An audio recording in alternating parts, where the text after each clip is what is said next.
تمام حضرات ایک دفعہ نماز پڑھ لیں۔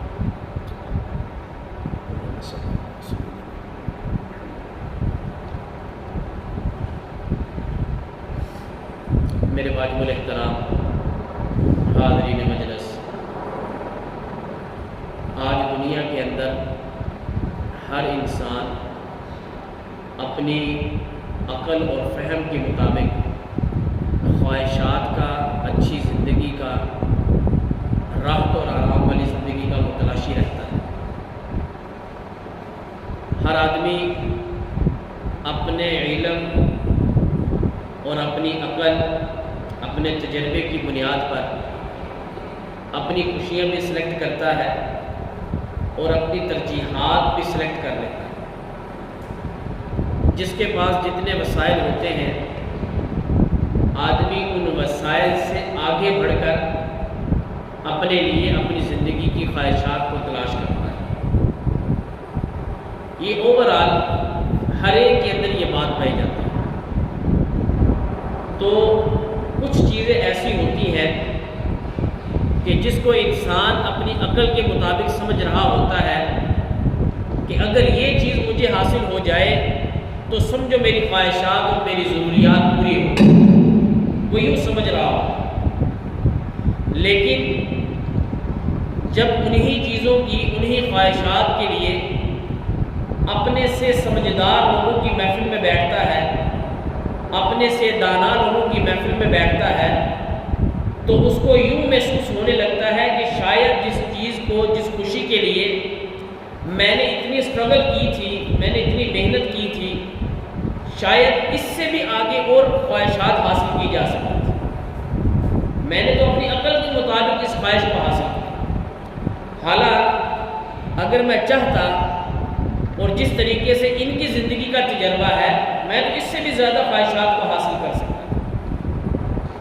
تو لہذا آج کل ہماری زندگی کے اندر کچھ خواہشات ایسی ہوتی ہیں کہ جن خواہشات کو ہم حاصل کرنے کے لیے اپنا آئیڈیل اور معیار خود اپنے سے سلیکٹ کر لیتے ہیں۔ مثال کے طور پہ ہر آدمی چاہتا ہے کہ میری اچھی زندگی گزرے۔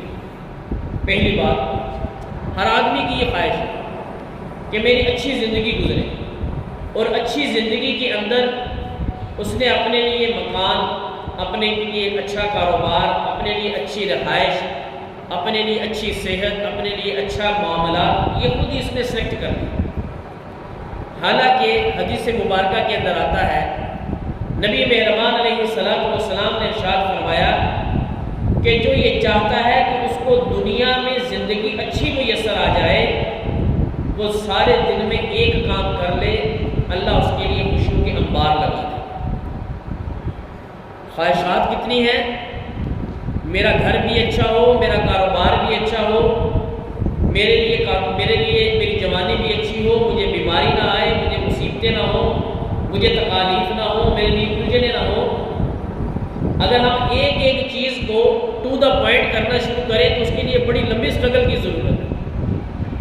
لیکن اگر ہم اسی خواہش کو حاصل کرنے کے لیے جب امام الانبیاء وجہ کائنات رحمۃ للعالمین پیغمبر کے دین مبارک کی طرف دیکھتے ہیں تو ان ساری چیزوں کو حاصل کرنے کے لیے ایک چیز بتلائی، اور کیا فرمایا کہ جو آدمی یہ چاہتا ہے کہ اس کے شب و روز اچھے گزرے، جو آدمی یہ چاہتا ہے کہ اس کو زندگی کے اندر پریشانیاں نہ آئے، جو آدمی یہ چاہتا ہے کہ اس کی دنیا میں ہر ضرورت، حلال ضرورت اللہ پوری فرما دے، بس وہ 24 گھنٹے میں ایک کام کر لے، اللہ اس کی تمام حاجات پوری فرما دے۔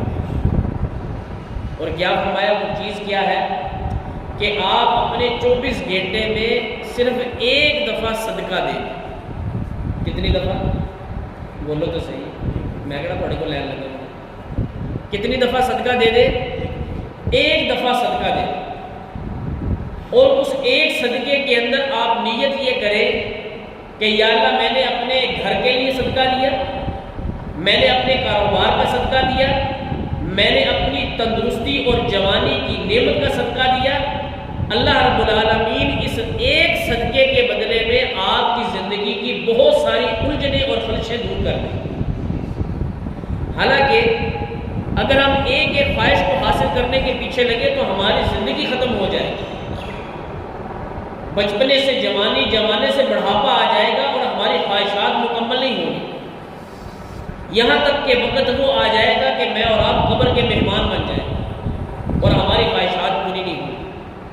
لیکن میرے کالی کملی والے پیغمبر نے فرمایا کہ تم دن میں ایک دفعہ صدقہ دے دو، اور یہ نہیں فرمایا کہ ایک مہینے بعد، یومیہ صدقہ دو۔ آپ اپنے دن کی سیل جو ہے دکان کی، آپ اپنی دکان کی پوری سیل کو 20 روپے پہ تقسیم کر دیں، 50 پہ تقسیم کر دیں، 100 پہ تقسیم کر دیں، 300 پہ تقسیم کر لیں، اس کو تقسیم کر کے جتنے پیسے بنے آپ یومیہ صدقہ دیں، گھر میں نہیں رکھنے، اگر رکھنے بھی ہیں تو اس کو الگ ڈبے میں رکھ دیں کہ یہ میں نے صدقے کے نکال کے رکھی، نیت نہیں کرنی۔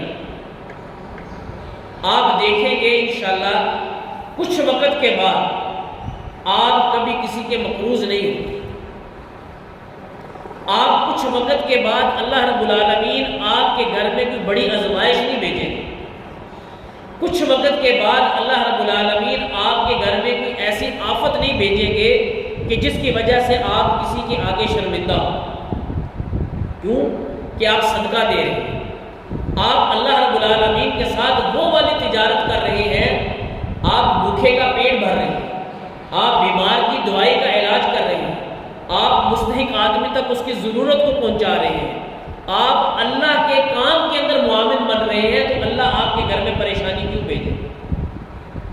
تو یہ زندگی کا پہلا اصول، اگر ہم یہ چاہتے ہیں کہ ہماری زندگی اچھی گزرے تو آپ ایک کام پہلا یہ کریں کہ آپ 24 گھنٹے میں ایک دفعہ صدقہ ضرور کریں۔ جب آدمی کی زندگی اچھی ہو جاتی ہے تو پھر اس سے اگلی خواہش پیدا ہوتی ہے، اب میرے لیے ایک اعلیٰ سا گھر ہونا چاہیے، خوبصورت سا گھر ہونا چاہیے۔ میرے کالی کملی والے پیغمبر نے فرمایا کہ جس آدمی کے پاس 3 چیزیں میسر ہو جائیں تو وہ دنیا میں یہ نشانی ہے کہ یہ آدمی جنتی ہے۔ کیا ہے؟ دنیا میں یہ اس بات کی نشانی ہے کہ یہ آدمی جنت میں جائے۔ فرمایا کشادہ گھر، وقت کے مطابق اور اپنی حیثیت کے مطابق اچھی سواری، اور تیسرے نمبر پہ فرمایا کہ باپردہ، با اخلاق، با کردار، شرم اور حیا والی اس کے وفادار بیوی۔ جس انسان کو یہ 3 چیزیں میسر آ گئی، فرمایا کہ یہ نشانی ہے کہ یہ آدمی جنتی ہے۔ اس کا مطلب یہ نہیں ہے کہ وہ آپ اس کے اوپر اب مور لگا دیں۔ ہم سیب کھاتے ہیں، سیب جنت کا پھل ہے، آپ کے مولوی صاحب سیب جنت کا پھل ہے، میں تو کھا رہا ہوں، اور اگر وہی سیب آپ حرام طریقے سے کھائیں تو پھر بھی جنت کا ہے۔ ریڑھی پہ کیلے پڑے ہوئے ہیں، امرود پڑے ہوئے ہیں، سیب پڑے ہوئے ہیں، مالٹا پڑا ہوا ہے، اب ہے تو یہ جنت کا پھل، لیکن آپ کسی کی اجازت کے بغیر اٹھا لیں تو کیا یہ حلال ہوگا؟ آپ کہیں گے مولوی صاحب جنت دے گا، اسی کھا لیا تو کیڑی گل ہے۔ اس کو حلال کرنے کا بھی طریقہ ہے۔ اسی طریقے سے میں اور آپ چاہتے ہیں کہ ہماری زندگی اعلیٰ ہو، میرے اور آپ کے لیے اچھا کشادہ گھر ہو، تو اس کے لیے مجھے اور آپ کو اپنی تربیت کی ضرورت ہے، دوسرے کی تربیت کی ضرورت نہیں ہے۔ آج ہمارے اندر سب سے بڑا المیہ یہ ہے، سب سے بڑا میرا اور آپ کا جو شیطان نقصان کر رہا ہے وہ یہ کر رہا ہے کہ ہم دوسروں کی تربیت کرتے ہیں، ہم دوسروں کے عیب تلاش کرتے ہیں، ہم دوسروں کی خامیاں تلاش کرتے ہیں، دوسروں کے اندر سے کیڑے نکالتے ہیں، دوسروں کی اصلاح کی مجھے اور آپ کو فکر پڑی ہوئی ہے، اور اپنے عیب مجھے اور آپ کو نظر نہیں آتے۔ آقا علیہ الصلوۃ والسلام نے فرمایا المؤمن مرآۃ المؤمن، المؤمن مرآۃ المؤمن، مومن مومن کے لیے آئینہ ہوا کرتا ہے، اور آئینے میں آپ کو آئینے کے عیب نظر آتے ہیں یا اپنے عیب نظر آتے ہیں؟ اب بولو تو صحیح، نہیں بولنا، میں 3 بجے جمعہ مقام ہوں۔ آئینے میں کیا نظر آتا ہے جی؟ ہمیں اپنے عیب نظر آتے ہیں۔ اگر آپ کے چہرے پہ کوئی چیز لگی ہے تو خود ہمیں نظر آ رہی ہوگی کہ بھئی میرے چہرے میں اس چیز کی کمی ہے، میرے جسم میں اس چیز کی کمی ہے، اس چیز کے نہ ہونے سے میری خوبصورتی میں کمی آ رہی ہے۔ تو جس وقت ہم دوسروں کو دیکھیں تو کے عیب نہ تلاش کریں، بلکہ دوسرے کو دیکھ کر یہ دیکھیں کہ میرے اندر اس چیز کی کمی ہے کہ نہیں؟ آقا علیہ السلام نے وقت کے صحابی ہیں، فرمایا کہ میں تمہیں منافقین کے جو نام بتلاؤں. کس کے؟ منافقین کے نام بتلا رہا، اور نام سارے بتلا دیا. سیدنا عمر بن خطاب رضی اللہ تعالیٰ عنہ کا دور خلافت ہے، اور ان صحابی رسول کو بلا کے کیا فرمانے لگے؟ میں تم سے یہ نہیں پوچھتا کہ اللہ کے حبیب نے جو تمہیں منافقین کے نام بتلائے تھے وہ کون کون تھے، میں یہ نہیں پوچھتا. بس تم میرے اوپر یہ احسان کرو کہ تم مجھے یہ بتلا دو کہ ان منافقین میں کہیں عمر کا نام تو نہیں تھا. وقت کے خلیفہ جن کے بارے میں رسول اللہ صلی اللہ تعالیٰ علیہ وسلم نے فرمایا، عمر میں جب عرش پہ گیا، جب مجھے معراج ہوئی، مجھے جب محلات دکھلائے گئے، گھر دکھلائے گئے، تو میرے گھر کے بالکل سامنے مجھے تیرا گھر دکھلایا، جس کو کالی کملی والے پیغمبر آنکھوں سے دیکھ کر آئے، اور جس کی بشارت خود سیدنا عمر بن خطاب کو دی، اور جس کے بارے میں فرمایا کہ عشرہ مبشرہ میں عمر تم شامل ہو.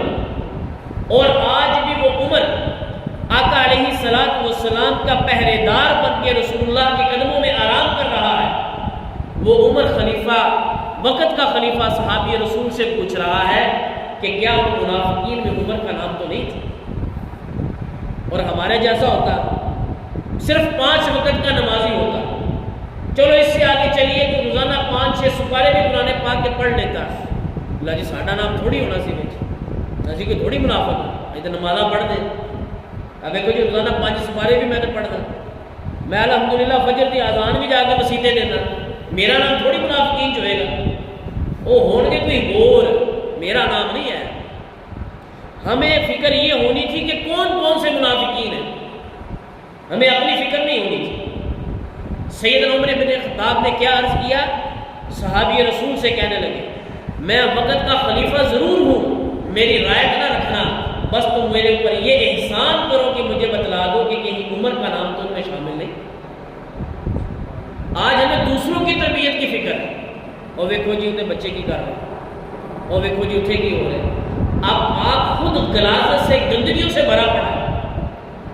اپنی زبان کے اندر سچائی نہیں ہے، اپنی زبان کے اندر اخلاقیات نہیں ہے، اپنی زبان کے اندر حسن تربیت نہیں ہے، اور دوسروں کے اندر کیڑے بھی نکالیں گے، عیب بھی نکالیں گے، سچا جھوٹا بھی کر دیں گے، اور اپنی باتوں میں نعوذ باللہ کہاں سے کہاں تک پہنچا.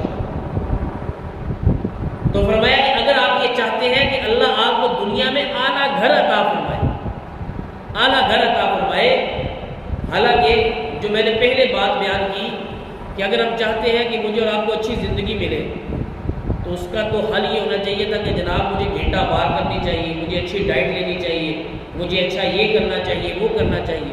مولوی صاحب آپ کو بتا رہے ہو کہ صدقہ دینا چاہیے. صدقے کا میری اچھی زندگی سے کیا تعلق ہے؟ یہ میری اور آپ کی بات عقل میں نہیں ہے. اسی طریقے سے اعلیٰ گھر کا میری اور آپ کی تربیت سے کیا تعلق ہے، یہ بات جلدی سمجھ میں نہیں آئی. جب ہم یہ سفر کرنا شروع کریں گے پھر یہ بات میری اور آپ کی عقل میں اترے گی کہ یہ بات کیوں فرمائی گئی کہ اگر دنیا میں اعلیٰ گھر چاہتے ہو تو آپ کی تربیت اچھی ہونی چاہیے. چلو میں اس کی مثال دیتا ہوں. آپ کسی جگہ گھر بنانا چاہیں تو آپ کسی جگہ محلے میں اگر مکان خریدیں تو حق شفا ہوتا ہے کہ نہیں ہوتا؟ یہ جی میں نہیں گوانڈی آن دینا، کس لیے؟ پتہ نہیں کہ انہوں کا اٹھن بیٹھ کے ہے، ان کی اخلاقیات کیسے ہیں، پتہ نہیں جی لڑاکو دے نہیں ہے، انہوں کی مائیاں سارا دن سیاپا نہیں پائی رکھ لی. میں نہیں حق شفا کر لیتے کہ بھائی مجھے یہ پڑوسی منظور نہیں ہے. کس لیے؟ حالانکہ وہ دے تو اپنے پیسے رہا ہے نا. آپ ان کے مزاج، ان کی اخلاقیات، ان کی تربیت کی بنیاد پہ کہہ رہے ہیں کہ جناب مجھے یہ پڑوسی منظور نہیں. دوسرے نمبر پہ اگر سفر کرنا پڑ جائے، ایک انسان کا ظاہری حلیہ اور جسامت اور اس کی حرکات اور سکنات اچھی نہ لگ رہی ہو تو آپ گاڑی میں سے اٹھ کے اپنی سیٹ چینج کر لیں. تھوڑی دیر کا سفر کرنا ہوتا ہے. کس لیے؟ یار مجھے اس کی حرکات اور سکنات صحیح نہیں لگی، مجھے اس کی تربیت اور معاملات میں ڈاؤٹ ہے. اور تیسرے نمبر پہ آپ اگر بازار میں کسی کے پڑوسی ہیں تو بازار میں ایک آدمی دوسرے آدمی کی بات پہ گارنٹی بنتا ہے، اور اگر پورے بازار میں آپ کو کوئی گارنٹی نہ دے تو مطلب کیا ہے کہ آپ اچھے آدمی ہیں۔ یہ تربیت ہے۔ کچھ محلے گھریلو اعتبار سے ہے، کچھ سفر کے اعتبار سے ہے، اور کچھ آپ کے کاروبار کے اعتبار سے۔ یہ میں نے مثالیں دی آپ کو، اس سے بھی آگے آپ چاہیں ڈیپلی رشتہ داری کے معاملات میں، بچے اور بچیوں کے رشتہ داری کے آج ہم کیوں پریشان ہیں؟ آج ماں باپ کیوں پریشان ہیں؟ اور زیادہ بیٹیوں والے لوگ کیوں پریشان ہیں؟ اسی وجہ سے پریشان ہے کہ بیٹیوں کے لیے اچھے رشتے نہیں ملتے۔ جس باپ نے اپنی بیٹی کو اسکول میں اکیلے نہیں کبھی جانے دیا، کبھی اکیلے نہیں جانے دیا، جس باپ نے خود اپنا پیٹ کاٹ کے اپنی بچی کی تربیت کی، اچھا کھلایا پلایا لکھایا سارا کچھ کیا، وہ باپ ظاہری اعتبار سے جس کے مزاج کا نہیں پتہ، جس کے اخلاقیات کا نہیں پتہ، ظاہری اعتبار سے وہ باپ ایک اجنبی کے ہاتھ میں اپنی بیٹی سونپ دیتا، جس کے مزاج کا بھی نہیں پتہ اس کو، جس کی طبیعت کے سے بھی وہ واقف نہیں ہے۔ ڈرتے ہیں اس بات سے۔ اور مجھے معذرت کے ساتھ مجھے معاف کرنا، اللہ نے جن کو بیٹے دیے ہیں ان کو بھی فرعون نہیں بننا چاہیے، ان کو بھی فرعون نہیں بننا چاہیے، ان کو بھی اپنے اخلاق کے دائرے کے اندر رہنا چاہیے۔ ان کو اپنے بیٹوں کی زیادہ تربیت کرنے کی ضرورت ہے، بیٹیوں کی تربیت کرنے کی ضرورت نہیں ہے۔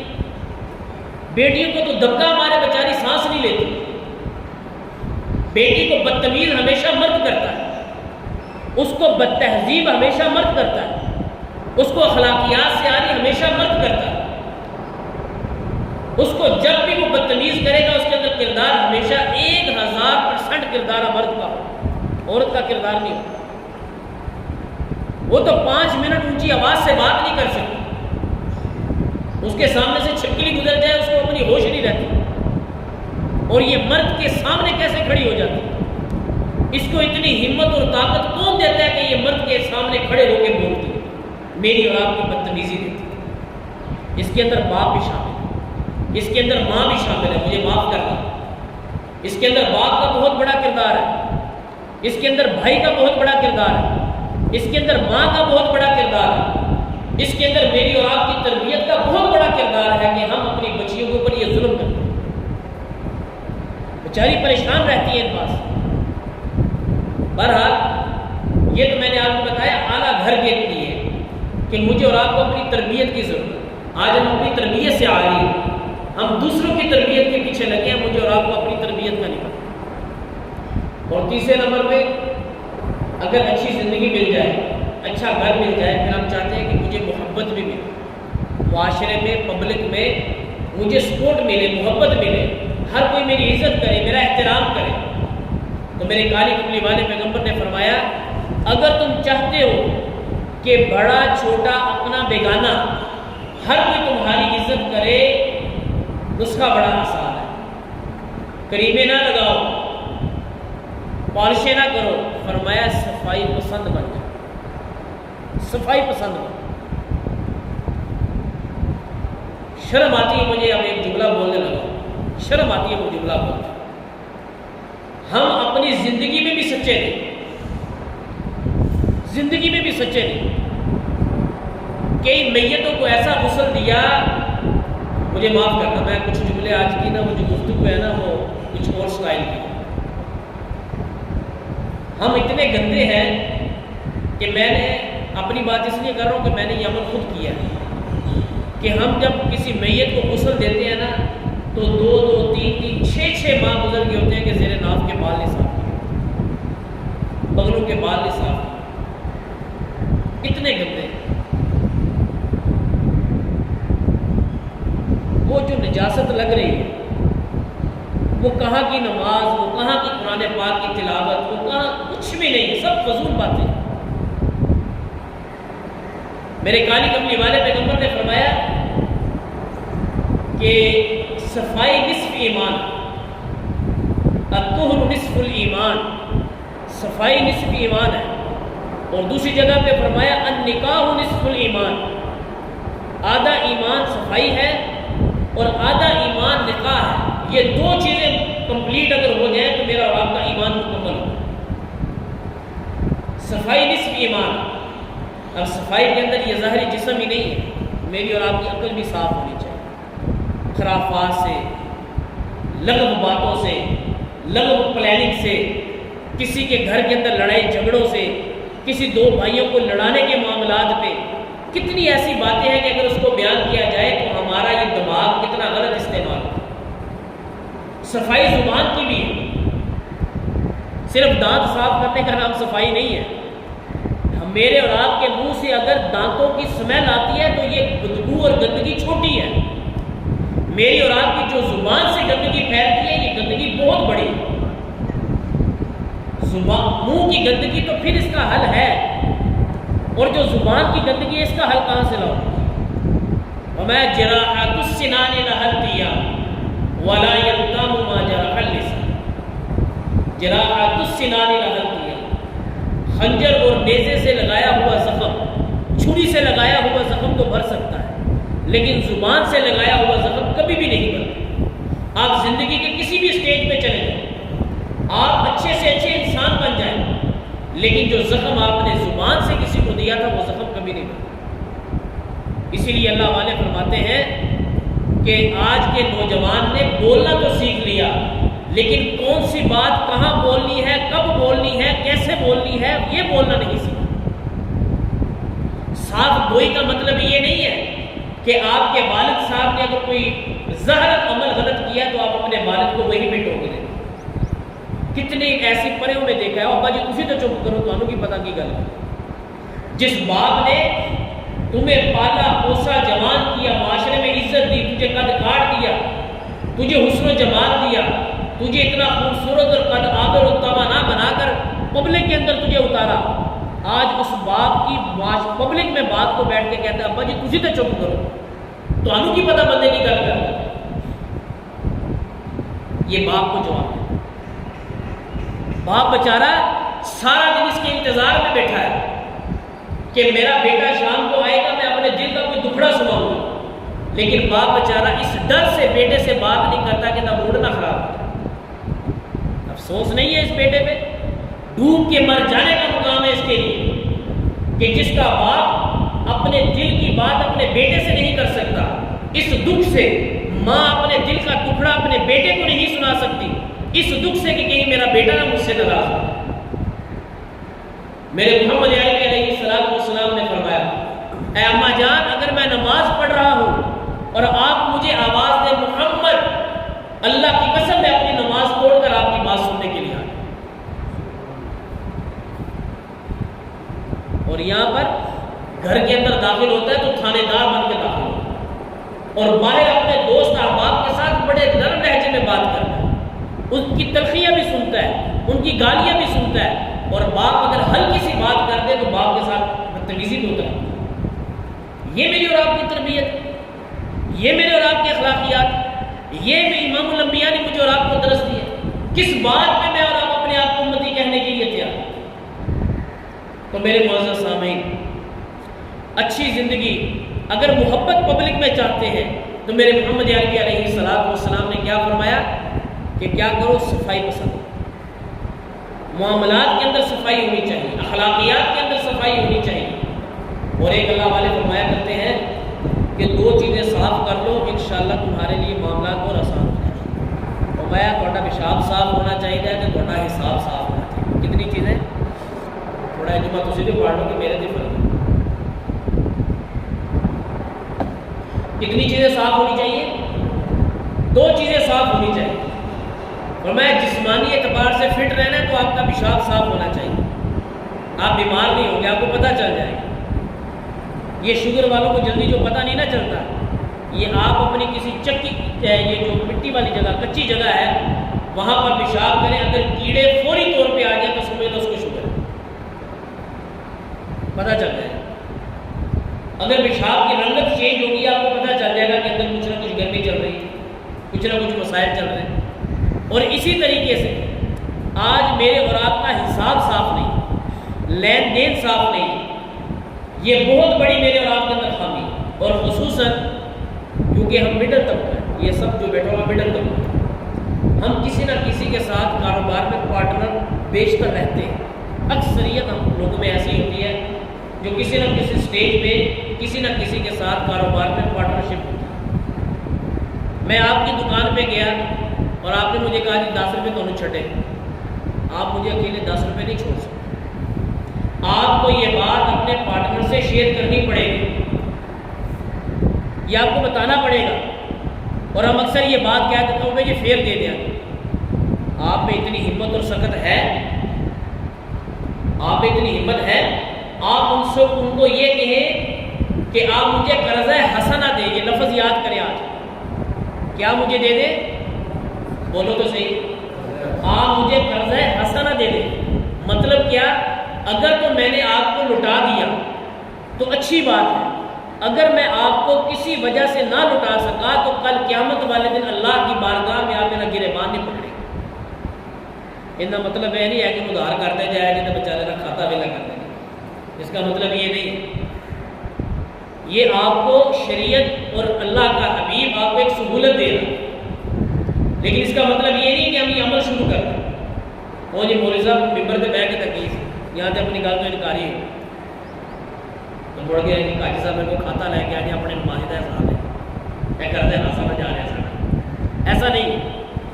تو بہرحال مجھے اور آپ کو اگر معاشرے میں محبت چاہیے تو مجھے اور آپ کو کیا کرنا پڑے گا؟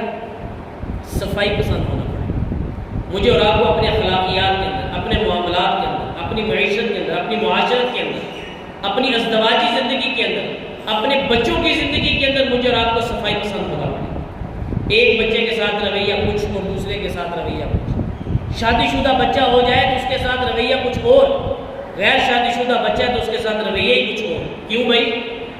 یہ تمہاری اولاد نہیں، ان کی تربیت بھی آپ نے کمی کی ہے، اس وجہ سے آپ کو آج بچوں کے اندر فرق نظر آ رہا ہے۔ آپ اپنے بچوں کی تربیت ٹھیک رکھتے تو آپ کو فرق نظر نہ آتا۔ اور چوتھے نمبر پہ فرمایا اگر ہم چاہتے ہیں کہ اللہ ہمیں نیک اور سہل اولاد عطا فرمائے، کون سی اولاد؟ نیک اور سہل اولاد عطا فرمائے، یاد رکھو اپنی اولاد کو ہمیشہ رزق حلال دو۔ بھوکے سلا دینا، ننگا سلا دینا، پیاسا سلا دینا، لیکن کبھی بھی اپنی اولاد کے منہ میں رزق حرام نہ ڈالو۔ آج آپ ان کے پیٹ میں رزق حرام ڈالو گے، یہ کل آپ ان کا ہاتھ آپ کے گریبان تک پہنچے، ان کی آنکھیں آپ کے فیصلوں کے اوپر آپ کے سامنے نفی کریں گی، یہ آپ کے سامنے بول کر آپ کی بات کی نفی کریں گے کہ میں آپ کی بات کو ماننے کو تیار نہیں۔ جس کے پیچھے آپ نے حلال حرام جائز ناجائز، نہ دھوپ دیکھی نہ چھاؤں دیکھی، نہ آندھی دیکھا نہ طوفان دیکھا، ہر چیز کو آپ نے بالائے طاق رکھتے ہوئے اس کے پیٹ میں لقمہ پہنچانے کی کوشش کی، لیکن افسوس کہ آپ نے وہ لقمہ حرام کا اس کے منہ میں ڈالا اور یہ بڑھاپے کی صورت میں آپ کے ہی گریبان ہوا۔ جہاں اس کو آپ کا سہارا بننا چاہیے تھا، آپ کو آپ کی زندگی میں آپ کا معاون بننا چاہیے تھا، اب یہ بڑھاپے میں آپ کو جو ہے لات مار کے گھر سے باہر نکلا۔ اس کی وجہ کیا ہے کہ آپ نے اس کو رزق حلال کی بجائے رزق حرام کھلایا اور آج آپ پریشان ہیں۔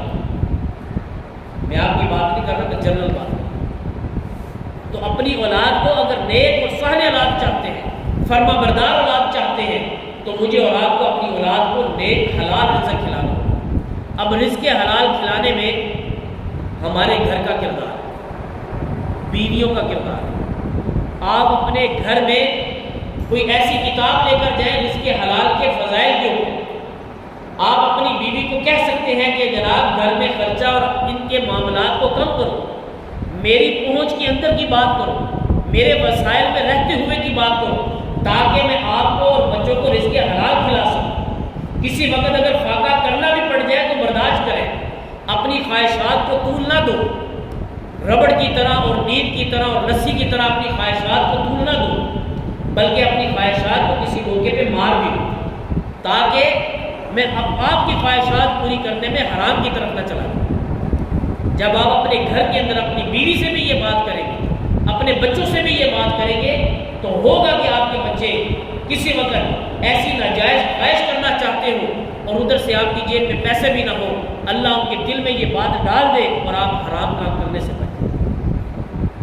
اور 5ویں نمبر پہ اگر ہم چاہتے ہیں کہ ہمیں زندگی میں خوشیاں ملیں، آج ہماری زندگیاں بڑی تلخ ہیں، یہ جو ہمارے کان ہیں نا، ان کانوں میں بڑی تلخیاں آئی، ہماری زبان میں بڑی تلخیاں آئی، تو پتہ کیا کیا جائے؟ میں لوگوں کی باتوں کو سننا چھوڑا۔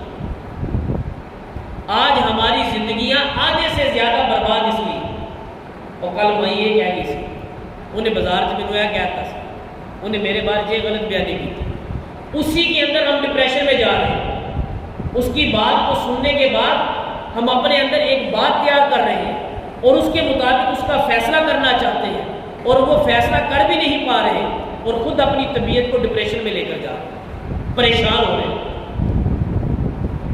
تو لوگوں کی باتوں پہ دھیان کرنا چھوڑ دو، اپنی فکر کرنی شروع کر دو کہ میرے لیے کیا بہتر ہے، مجھے کیا کرنا چاہیے، مجھے دنیا میں کیا کرنا ہے اور مجھے مرنے کے بعد کے لیے کیا ہے۔ اپنی فکر شروع کر دیں بس۔ تو یہ 4-5 باتیں میں نے آپ کے سامنے رکھی ہیں، انشاءاللہ ان باتوں پر اگر ہم تھوڑی سی بھی ترتیب بنا کر اپنی زندگی میں عمل کرنا شروع کر دیں تو انشاءاللہ ہماری زندگی میں بہت ساری سہولیات آ جائیں گی، بہت ساری آسانیاں پیدا ہو جائیں گی۔ اور جہاں سے میں نے بات شروع کی کہ اپنی خواہشات کو خود متعین نہ کرو، یہ اللہ کے اوپر چھوڑ دو۔ اللہ نے آپ کو کس حیثیت میں رکھا ہے، اللہ نے آپ کو امیر رکھا، غریب رکھا، متوسط رکھا، یہ فیصلہ اللہ نے کر دیا۔ آپ بس اللہ کے فیصلے پہ خوش رہیں اور جتنا رزق آپ کما رہے ہیں اس کو حلال لے کر آئیں اور اس کے اندر خوش ہونا شروع کر دیں۔ جب انشاءاللہ ہم یہ کام شروع کر دیں گے، ہم ڈپریشن میں نہیں جائیں گے، ہم احساس کمتری کے اندر نہیں جائیں گے، ہمیں دوسروں کی بڑائی اور اچھائی دے کر پریشان نہیں ہوں گے، ہم اللہ کی اس نعمت پر شکر ادا کریں گے جو میرے اور آپ کے پاس ہے، اور اس کی وجہ سے میری اور آپ کی زندگی سہل ہو جائے گی، آسان ہو جائے گی، کیونکہ میں کہوں گا بھائی اللہ نے میرے لیے یہ رکھا۔ جب میرا یہ فیصلہ ہوگا اللہ نے میرے لیے یہ رکھا ہے تو مجھے پریشان ہونے کی ضرورت ہی نہیں۔ تو اللہ رب العالمین ہم سب کو ان باتوں پہ عمل کی توفیق عطا فرمائے۔ وآخر دعوانا الحمدللہ۔